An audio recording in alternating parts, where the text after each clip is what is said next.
नमस्कार मित्रांनो, God is everything या चॅनेलमध्ये आपल्या सर्वांचे सहर्ष स्वागत.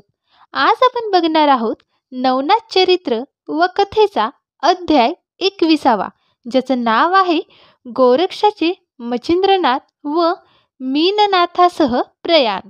तर चला सुरू करू. गोरक्षास मच्छिंद्रनाथाने तेथे ठेवून घेतल्यानंतर मैनाकिनीने गोरक्षाने तेथे राहावे व त्याचे मन तेथेच रमावे असे अनेक प्रयत्न केले. गोरक्षावर ती आपल्या मुलापेक्षाही जास्त प्रेम करू लागली. मैनाकिनीने गोरक्षाची राहण्याची, खाण्यापिण्याची, निजण्या बसण्याची सर्व व्यवस्था वेळच्या वेळी ठेवली होती. त्याला पाहिजे ते, हवे त्या किमतीचे व मूल्यवान असे कपडे व दागदागिने वापरण्यास देऊ लागली. गोरक्षनाथ हा इतका सुखात असतानाही त्याला त्या सुखाची गोडी वाटेना. तो रोज मच्छिंद्रनाथास म्हणत असे की, त्रैलोक्यात तुम्ही पूजनीय व प्रतापी असताना, आपली त्रिलोकात महती असता, आपण या विषय वासनेत गुरफडून खड्ड्यात कसे काय पडला आहात? व तुम्ही मूळचे कोण आहात व आता काय करीत आहात? आणि अवतार घेऊन कोणते कार्य तुम्हाला करावयाचे आहे याचा विचार तुम्ही करा व सर्व संग परित्याग करून काळजीतून मुक्त व्हा. गोरक्षाने वारंवार आपल्या गुरुला अशा प्रकारे बऱ्याच वेळा सांगितले. त्यामुळे त्यांच्या मनात विरक्तता निर्माण झाली. नंतर त्याने गोरक्षास वचन दिले की, मायापाशात गुंतून न राहता आपल्या देशात येतो. त्या वचनाने गोरक्ष आनंदित झाला. नंतर राणी तिलोत्तमेला त्याने सांगितले की, मला गोरक्षनाथाबरोबर जाण्याशिवाय गत्यंतर नाही व तुलाही सोडण्यास जीव धजत नाही.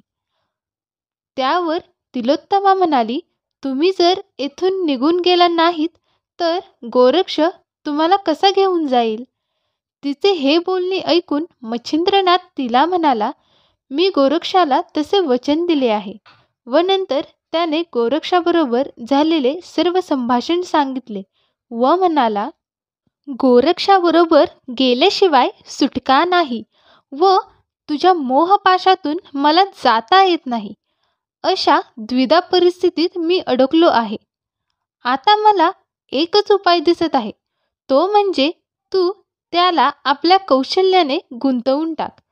त्यावर मैनाकिनी म्हणाली, मी सर्व प्रयत्न केले आहेत, परंतु त्या माझ्या प्रयत्नांना यश नाही आले. तिचे निराशेचे भाषण ऐकून पुन्हा एकदा प्रयत्न करून पहा, असे मच्छिंद्रनाथाने मैनाकिनीस सांगितले. एकदा गोरक्षनाथाने पद्मिनीस विचारले की, मी आता आज मच्छिंद्रनाथास घेऊन तीर्थयात्रेला जातो. त्यावर तिने उपदेश केला की, अरे, मी तुला माझा मोठा मुलगा समजते. तू आपल्या राज्याचा सर्व कारभार आपल्या हातात घे. तुझ्या धाकट्या भावाचे तुला सहाय्य आहेच व आता आम्ही दोघे अन्नवस्त्र घेऊन स्वस्थ बसून राहणार. गोरक्षाला दया वाटावी अशा तऱ्हेने व मुद्रेने ती बोलत होती. असे पाहूनही गोरक्षाच्या मनात दया उत्पन्न झालीच नाही. उलट त्याच वेळी त्याने तिला स्पष्ट सांगितले की, आम्हाला त्रैलोक्याच्या राज्याचीही फिकीर नाही. मग तुझे हे स्त्री राज्य त्यापुढे फिकेच आहे. ते राज्यसुख तुझे तू उपभोग. आम्ही योगी आहोत. आम्हाला या भूषणाची काहीच किंमत नाही. यासाठी आम्ही तीर्थक्षेत्री जातो व तेथे सत्कृत्य आचरणाने सुखसंपत्ती उपभोगू. असे सांगून त्याने जाण्यासाठी तिच्याजवळ आज्ञा मागितली. मैनाकिनीने पुष्कळ समजावूनही आणि सांगूनही तो काही ऐकेनाच. शेवटी निदान 1 वर्ष तरी राहा असा तिने त्याला आग्रह केला. तेव्हा तो म्हणाला, मी येथे येऊन 6 महिने झाले आहेत व म्हणून आता जास्त दिवस राहणार नाही. तेव्हा राणी त्याला आणखी 6 महिने राहण्याचा आग्रह करू लागली आणि म्हणाली, आता थोडेसाठी उतावळेपणा करू नको. 6 महिन्यानंतर मी मच्छिंद्रनाथास मोठ्या आनंदाने तीर्थयात्रेस जाण्याची परवानगी देईन. अशा प्रकारे तिने इतकी भीड घातल्याने त्याच्याकडून तिचा शब्द मोडवेना व मग तो तिला म्हणाला, तुझ्या म्हणण्याप्रमाणे मी आणखी 6 महिने थांबतो, परंतु त्यानंतर तू आम्हाला कोणत्या दिवशी जायला परवानगी देणार तो दिवस अगोदर सांग, म्हणजे बरे होईल. त्यावर ती म्हणाली, चैत्र शुद्ध प्रतिपदेला भोजनानंतर मी मोठ्या आनंदाने तुम्हाला जाण्यास परवानगी देईन, असे तिने गोरक्षनाथाजवळ कबूल केले. गोरक्षनाथाने विचार केला, 6 महिने काय, आता भराभर निघून जातील. असा विचार करून तो स्वस्थ राहिला.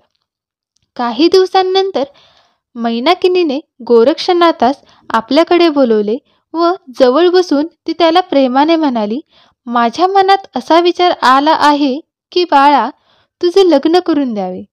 तुझे लग्न झाल्यावर मग मला माझ्या सुनेवर गप्पा गोष्टी मारता येतील व माझा वेळ तिच्याबरोबर हसत खेळत जाईल. तुझे लग्न अति सुंदर स्त्रीबरोबर करून व सर्व लग्न सोहळा तुझ्या मनाप्रमाणे अतिशय सुंदर रीतीने व मोठ्या डालडौलाने करीन. तुम्ही तीर्थयात्रा करून लवकर परत या. परत आल्यावर सर्व राज्यकारभार तूच ताब्यात घे. माझ्या बाळा, हीच इच्छा आहे माझी व ती तू पूर्ण करशीलच. अशा तऱ्हेने गोरक्षनाथ मोहात गुरफटावा असा तिने खूप प्रयत्न केला, परंतु गोरक्षाच्या मनावर त्याचा काहीच परिणाम झाला नाही. त्याने तिचे ते सर्व म्हणणे ऐकून घेतले व म्हणाला, कर्णमुद्रिका या 2 बायका मला आहेत, म्हणून 3री बायको मला करावयाची नाही व आता मी लग्न करणेही बरे दिसणार नाही. तेव्हा तो सडेतोडपणे असे बोलला तेव्हा मैनाकिनीचा हिरमोड झाला व ती खिन्नपणे बसली. एके दिवशी पद्मिनीने गोरक्षास मोहजालात अडकविण्यासाठी एका सुंदर स्त्रीला सोंगट्या खेळण्याच्या निमित्ताने रात्रीच्या वेळी त्याच्याकडे पाठविले.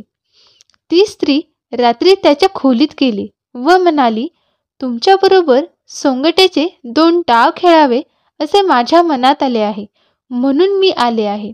तिचा विचार ऐकून तिचे मनोरथ पूर्ण करण्यासाठी तो सोंगट्या खेळण्यास बसला. खेळताना तिने नेत्रकटाक्षाने त्याला मोहविण्याचा खूप प्रयत्न केला, परंतु गोरक्षाने तिचे हातवारे व नेत्रकटाक्षाचे चाळे यांच्याकडे दुर्लक्ष केले. तिच्या या सर्व प्रयत्नांचा त्याच्यावर काहीच परिणाम झाला नाही. मग तिने अखेरचे शस्त्र म्हणून आपल्या मांड्या गृह्यभागही त्याच्या नजरेस पडेल असा उघडा केला. परंतु जरी तिने इतके निर्लज्जपणाचे वर्तन केले तरीही गोरक्षाने आपला संयम ढळू दिला नाही व त्याची कामवासनाही जागृत झाली नाही. शेवटी ती स्त्री आपल्या राणीकडे परत आली व तिने सर्व हकीकत तिला सांगितली आणि निराश होऊन ती आपल्या घरीही परतली. थोडक्यात म्हणजे मैनाकिनी राणीच्या गोरक्षास मोहपाशात अडकविण्याचा हाही डाव उधळला गेला.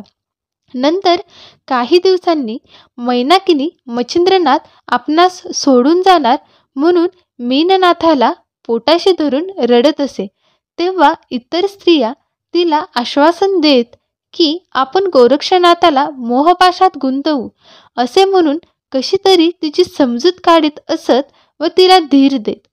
परंतु त्या स्त्रियांच्या बोलण्यावर तिचा थोडासाही विश्वास बसत नव्हता. असे असता पूर्वी सांगितल्याप्रमाणे गोरक्ष व मच्छिंद्रनाथाचा जाण्याचा दिवस म्हणजेच प्रतिपदा आली. त्या दिवशी सर्व नगरवासी आनंदात असावयास हवे होते, परंतु त्यांना सर्वांना हळहळ वाटत होती. वर्ष प्रतिपदेच्या दिवशी गोरक्ष शिंगी, फावडी, कुबडी सर्व घेऊन मच्छिंद्रनाथास हाका मारून बोलावू लागला व त्याच्या पाया पडून लवकर निघण्याची घाई करू लागला. त्यावेळी मैनाकिनीने रडून ओरडून आकांत करण्यास सुरुवात केली. ती गोरक्षास म्हणाली, बाळा, तुम्ही उपाशी जाऊ नका, दोघेही जेवा मग जा. नंतर मग स्वयंपाक तयार झाल्यावर दोघेही एकाच पंक्तीस जेवावयास बसले. त्यानंतर मग तिलोत्तमा राणीने मच्छिंद्रनाथास विचारले, आता तुम्ही जाण्यासाठी तयार झाला आहात, तेव्हा तुम्ही तुमच्याबरोबर मीननाथाला नेणार आहात किंवा कसे हे मला सांगा. त्यावर मच्छिंद्रनाथाने उत्तर दिले, ज्याप्रमाणे तुझ्या मनात विचार असेल तू कर व त्याप्रमाणे आम्ही वागू. तुझे मन न दुखविता आम्हाला सर्व गोष्टी साध्य करावयाच्या आहेत. त्यानंतर मग मैनाकिनी म्हणाली, तुम्ही मीननाथाला तुमच्याबरोबर न्या, कारण आतापर्यंत तुम्ही येथे होता म्हणून मीननाथाचा मारुतीच्या भुभुकारापासून बचाव झाला. तुम्ही गेल्यानंतर त्याचा बचाव कोण करणार?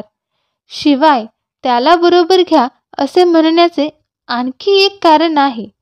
ते असे की मला तुमचा पिता उपरिचर वसू याने शापिले होते व त्याच्या शापाची मुदत आता भरली आहे. त्या शापाचा परिणाम म्हणूनच मी सिंहलद्वीपातून येथे आले आहे.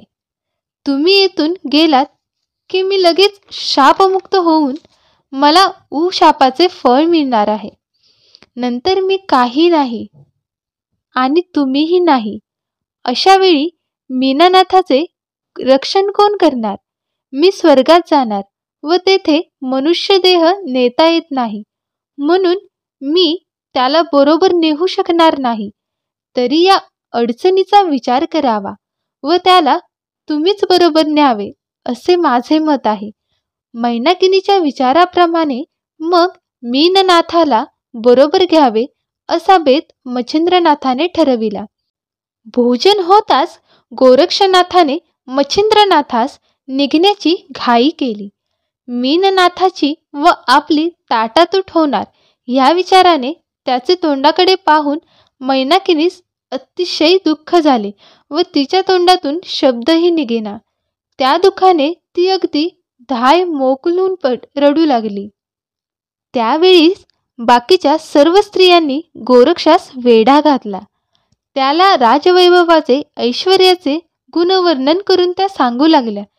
त्याच्या पुढे नाना प्रकारचे अमूल्य कपडे, दागदागिने, जडजवाहीर, हिरे, माणिके, रत्नखचित अलंकार, भरजरी पागोटे, शैले त्याच्यापुढे आणून ठेवले आणि म्हणाल्या, आम्ही सर्वजणी तुझ्या बटकी होऊ. तू म्हणशील त्याप्रमाणे साज शृंगार करू. तुला मनास वाटेल एवढे रतिसुख आम्ही देऊ.